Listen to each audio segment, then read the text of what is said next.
मौसम की भविष्यवाणी को लेकर के मौसम विभाग ने एक नई उपलब्धि हासिल की है। दरअसल पहले जो प्रणाली थी उससे एक कदम आगे बढ़े हैं।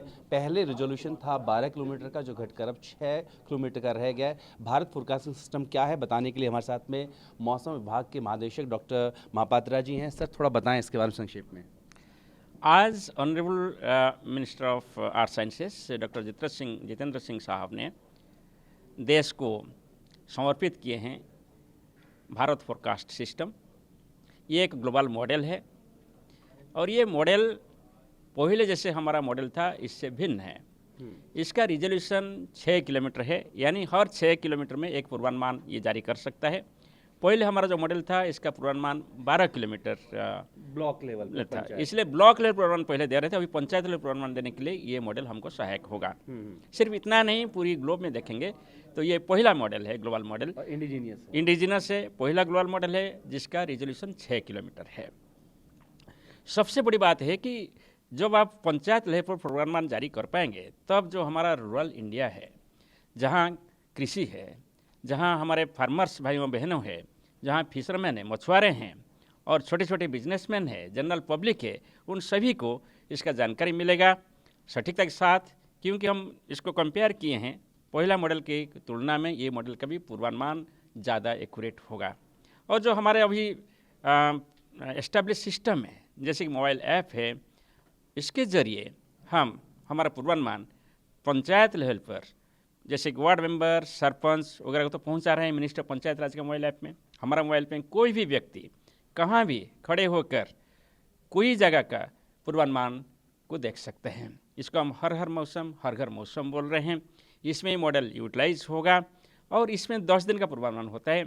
अगले 36 घंटे तक हर घंटे का पूर्वानुमान, फिर 36 घंटे से लेकर 3 दिन तक कि 5 दिन तक आपका हर 3 घंटे का पूर्वानुमान, 5 दिन से 10 दिन तक हर 6 घंटे का पूर्वानुमान जारी होगा। इसमें जो एक फार्मर या फिशरमैन या जनरल पब्लिक जो ज़रूरत होता है, जैसे कि बारिश हुआ कि नहीं, क्लाउडीनेस हुआ कि नहीं, टेम्परेचर कितना होगा, मिनिमम टेम्परेचर और मैक्सिमम टेम्परेचर, सभी का जानकारी इसमें रहेगा। ह्यूमिडिटी कितना होगा, ये सभी रहेगा। ये सभी हमारे कृषि को हेल्प करने के लिए मैं सोचता हूँ कि बहुत हेल्पफुल होगा।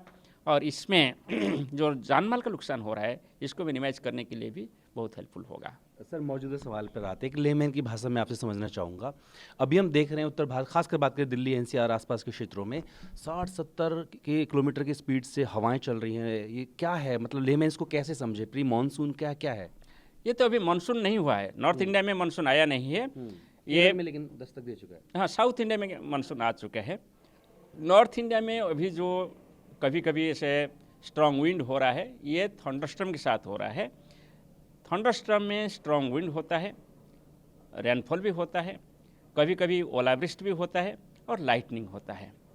सो इसको हम कंटिन्यूसली मॉनिटर करते हैं और इसका पूर्वानुमान हम जारी करते हैं डिस्ट्रिक्ट लेवल पर और लोकेशन स्पेसिफिक पूर्वानुमान जारी करते हैं। इसके इस बार ज़्यादा थंडरस्टॉर्म एक्टिविटी देखने को मिल रहा है, इसलिए कि वेस्टर्न डिस्टर्बेंसेस यानी पश्चिम विक्षोभ जो कि कास्पियन सी एरिया में डेवलप होता है और धीरे धीरे ईस्टवर्ड आते हुए नॉर्थ इंडिया में होते हुए जाता है, इसके प्रभाव ज़्यादा पड़ रहा है।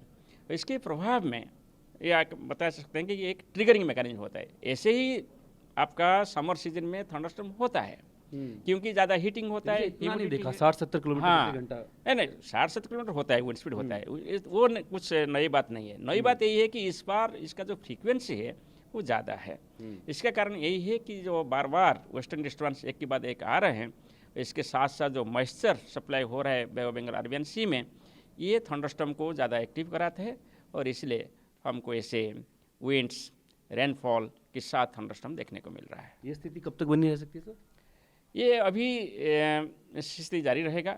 जो हमारा पूर्वानुमान है नेक्स्ट 4 to 5 डेज़ के लिए, ऐसे ही कहीं कहीं पूरी उत्तर भारत में थंडरस्टॉर्म के एसोसिएटेड विंड स्पीड, रेनफॉल, कहाँ कहाँ हेलस्टॉर्म, लाइटनिंग होने का संभावना है।